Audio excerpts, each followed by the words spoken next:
I, for one, am grateful, Mrs. Bush, that they are finally bringing civilization to this savage land. I could not agree with you more, my dear. My daddy settled this land, and I know he'll be looking down on us, pleased at how we help the natives. Yes, they've lost their land, but they've gained access to heaven.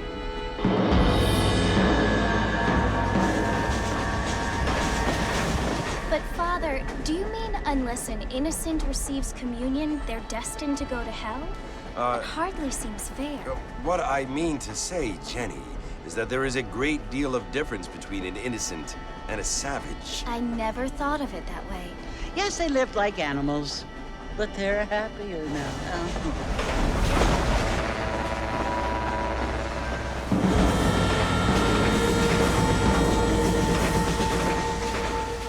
Not only do people now have motor cars, Father, but I heard that pretty soon we will be able to fly. No, only angels can fly, Jenny. No, apparently people can fly. Didn't you hear? Out in Kansas, a man even got a car to fly. I hardly think so, Jenny.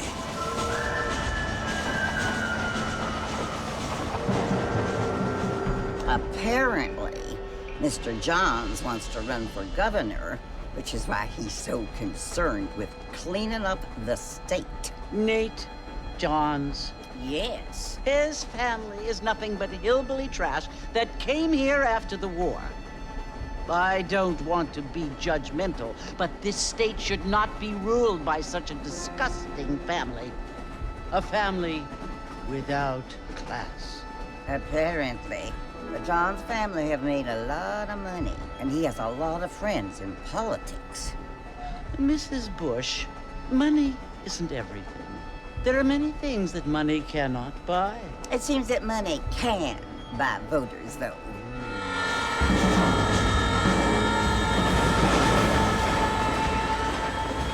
What you must remember, my dear, is that we have been brought here to spread the word. And the word and civilization, they are the same thing. They are the gifts. It is the opportunity we have, the chance to live among people who are decent and who do not kill each other, and who let you worship in peace. It's so confusing, Father. Sometimes I find it impossible to make the distinction between a loving act and a hateful one. I mean, they often seem to be the same thing. Yes, Jenny, it is confusing. But you only have to ask me if you need help. Indeed. Well, here we are, Mrs. Bush. Armadillo.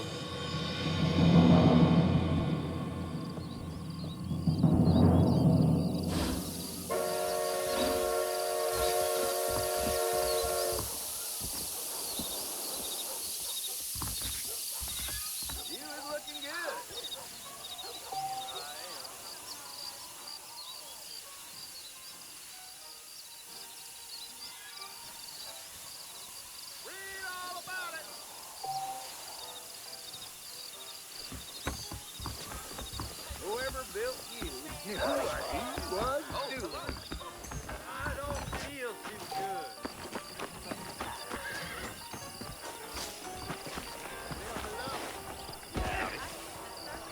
good. Mighty fine evening to you. I don't feel too good. I'ma quit this job and live the easy life.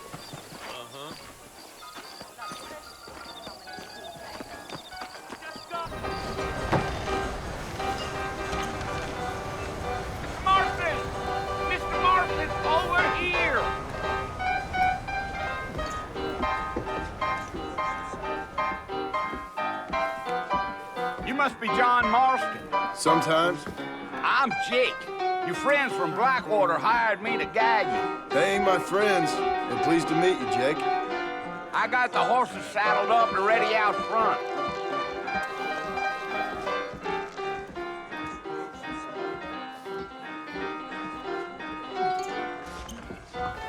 Bowden wrote there was a problem with the owner.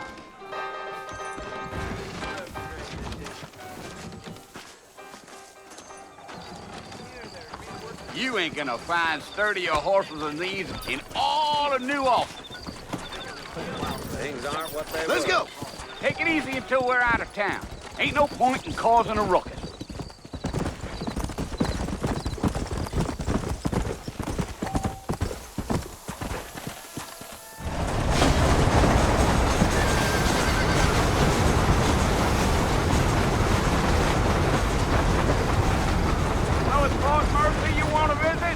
That's right. Ain't taking nobody up to the fort in a long time.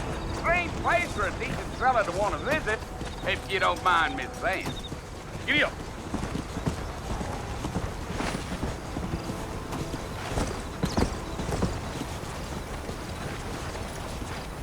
Are you planning on spending any time in Armadillo, Mr. Marston?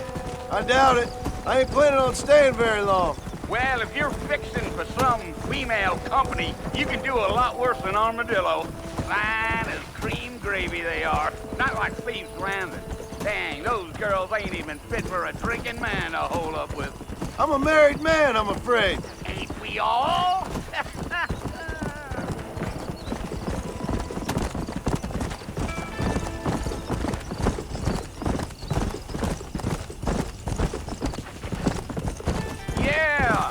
It was the marshal who hired me. Lee Johnson, do you know him? I think I heard his name. Says he got a telegram from some Blackwater big bugs asking for a guide. I guess it's none of my business. That's right. Yeah.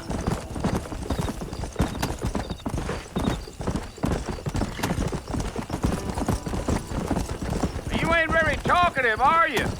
Nope. I'm just chewing the dog, mister. It's how I am.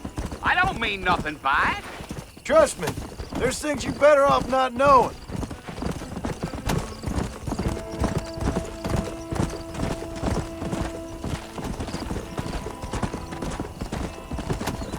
You don't look much like no Blackwater fella. That's because I ain't. If I'm being honest, I don't care much for those highfalutin big city types. Not much at all. Blackwater ain't much of a city. More of a town with delusions, but no, me neither. Come! Whoa, yeah. A fella told me he was out in Blackwater a few months back and stole one of them newfangled carriages without horses. Is that so? And you wind him up like a crock. Damnedest thing ye ever saw without the aid of liquor, he told me. Times are changing fast. That's for sure. Let's go. Come on. I'll tell you, Mr. Marston, those coyotes eat better than I do. Not far now. You'll see the fort when you get to the top of this hill.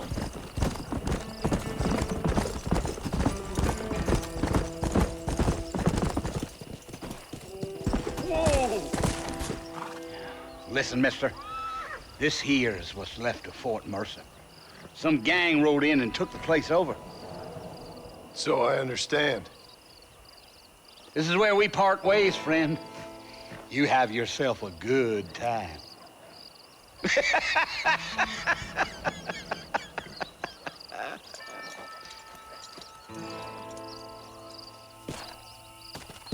Come on.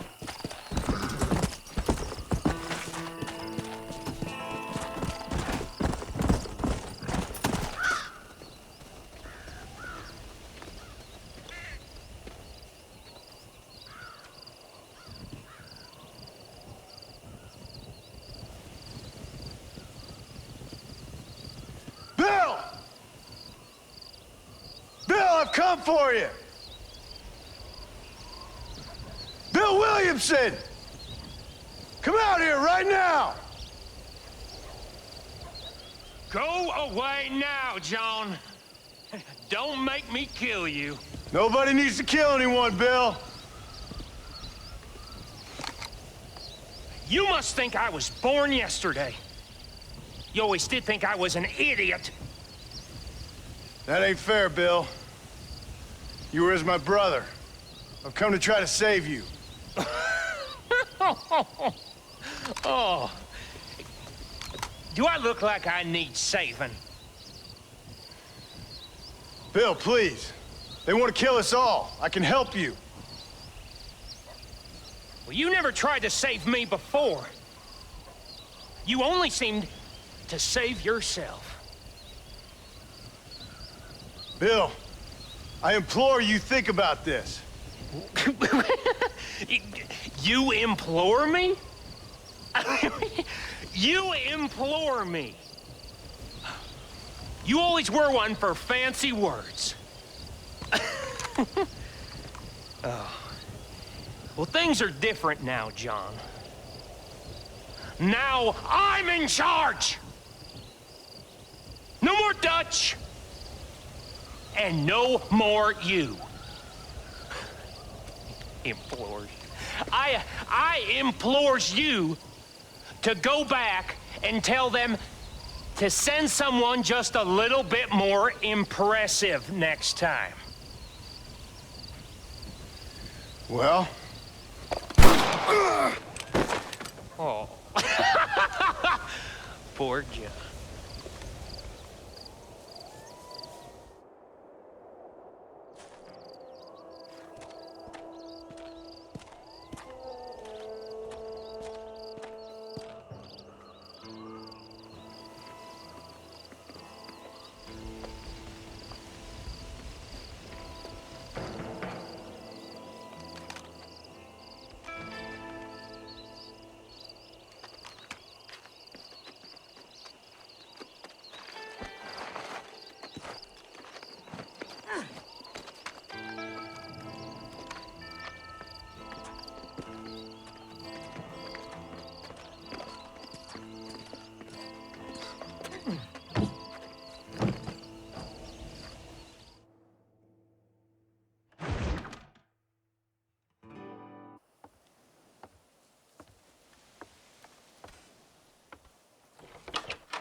Well, you're alive.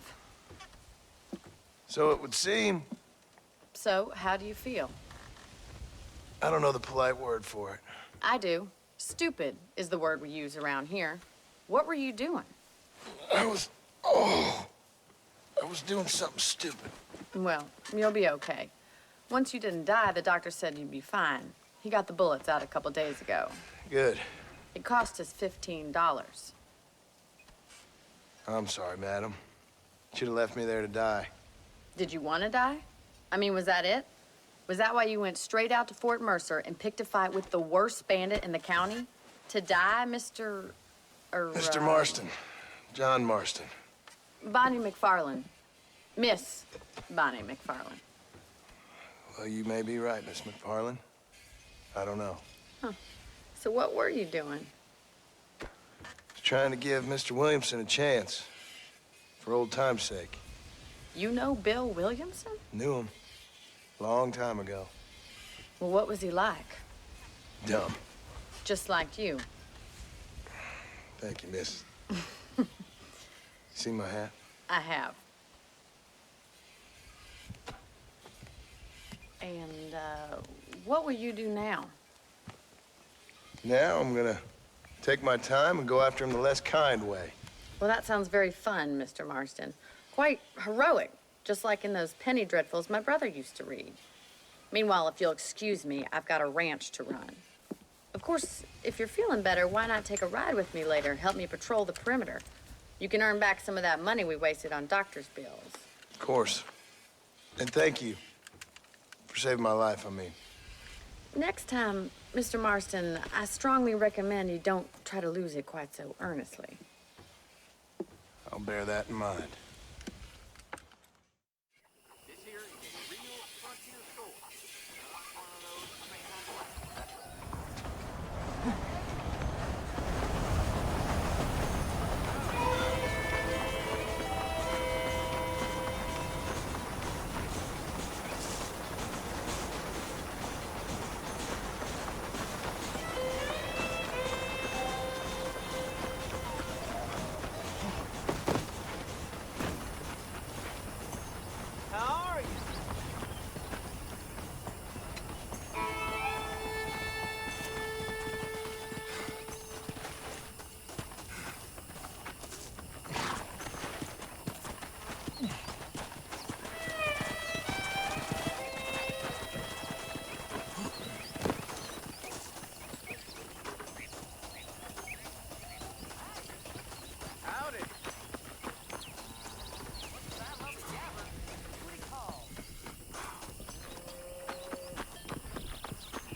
go.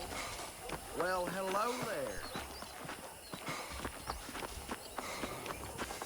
I hear Nate John's is more crooked than a doghouse.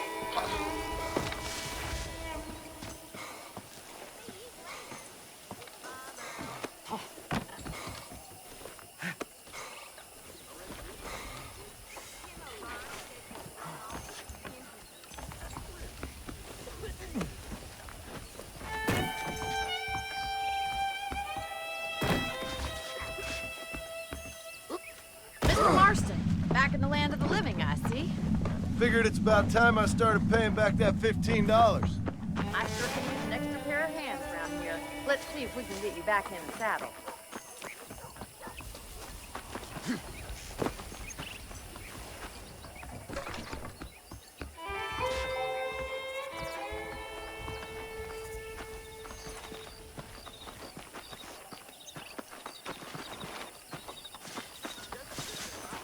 There's the foreman's office. It's also where we lock up good-for-nothing outlaws, such as yourself. I'm happy enough with my current quarters right now, Miss McFarland. Let's make a tour of the ranch so you can get your bearings. Come on.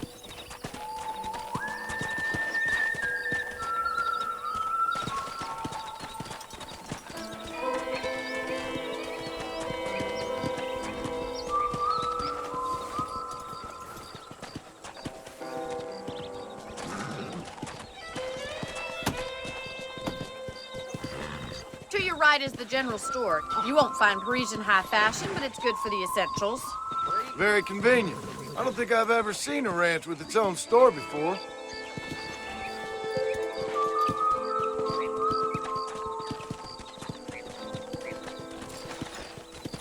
And here's the corral. This one's for the horses. What do you think? I'm no expert, but it certainly looks like a fine corral. I suspect you've stolen more horses than you've broken. Now, where'd you get such an idea? First impressions are hard to erase.